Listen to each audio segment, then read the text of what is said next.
Hi ಎಲ್ಲರಿಗೂ. ಹಲಸಿನಕಾಯಿ ಕಬಾಬ್ ತಿಂದಿರ್ತೀರಾ, ಹಲಸಿನಕಾಯಿ ಬಜ್ಜಿ ತಿಂದಿರ್ತೀರಾ, ಹಲಸಿನಕಾಯಿ ಚಟ್ಟಂಬಡೆ ಇದನ್ನ ಒಮ್ಮೆ ಟ್ರೈ ಮಾಡಿ.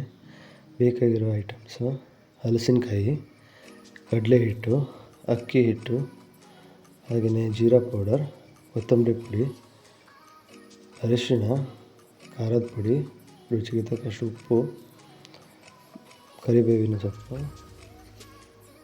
ಹಸಿಮೆಣಸು. ಮೊದಲಿಗೆ ಹಲಸಿನಕಾಯನ್ನು ಒಂದು ಮಿಕ್ಸಿ ಜಾರಿಗೆ ಹಾಕಿ ರುಬ್ಕೋಬೇಕು. ನೀರು ಹಾಕಿ ಎಲ್ಲ ತರಿಯಾಗಿ.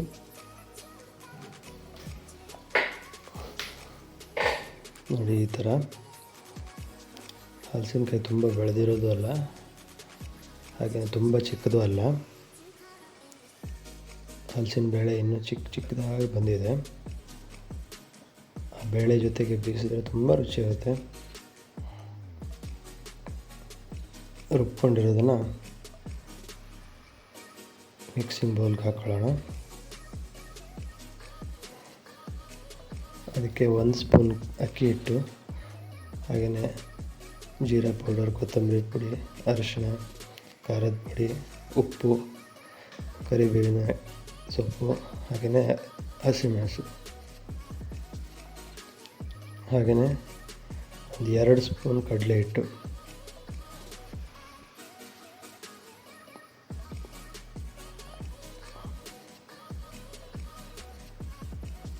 ಇದನ್ನು ಕಲಿಸುವಾಗ ನೀರು ಹಾಕ್ಕೊಳ್ಳೋಗಿಲ್ಲ.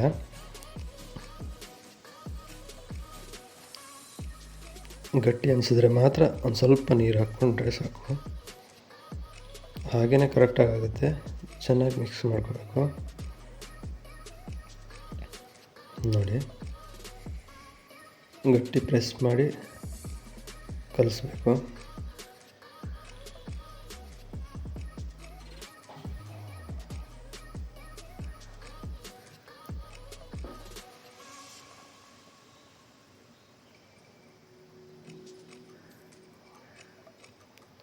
ಚೆನ್ನಾಗಿ ಕಲಿಸ್ಕೊಂಡು ಈ ಥರ ಆದಮೇಲೆ ಒಂದು ರೌಂಡ್ ಶೇಪ್ ಮಾಡಿಕೊಂಡು ಅದನ್ನ ಒಂದು ಸ್ವಲ್ಪ ಪ್ರೆಸ್ ಮಾಡಿದ್ರೆ ಆಯಿತು.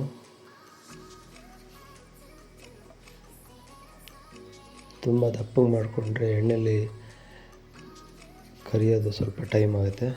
ಸ್ವಲ್ಪ ಪ್ರೆಸ್ ಮಾಡಿ ತೆಳ್ಳಗಾದರೆ ಸಾಕು.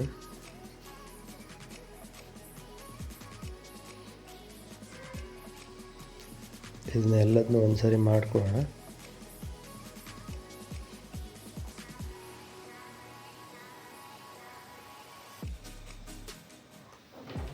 ಆದಮೇಲೆ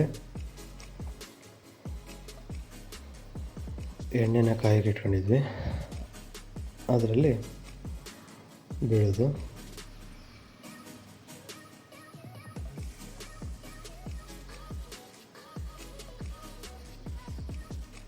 ಇದು ಕಲರ್ ಚೇಂಜ್ ಆಗೋವರೆಗೂ ಕರ್ಕೊಂಡ್ರೆ ಸಾಕು. ನೋಡಿ, ರುಚಿಯಾಗಿರೋ ಚಟ್ಟಂಬಡೆ ರೆಡಿ. ಸ್ವಲ್ಪ ಚಾಟ್ ಮಸಾಲ ಹಾಕ್ಕೊಂಡು ತಿಂತಾಯಿದ್ರೆ ತುಂಬ ರುಚಿಯಾಗುತ್ತೆ. ಟ್ರೈ ಮಾಡಿ.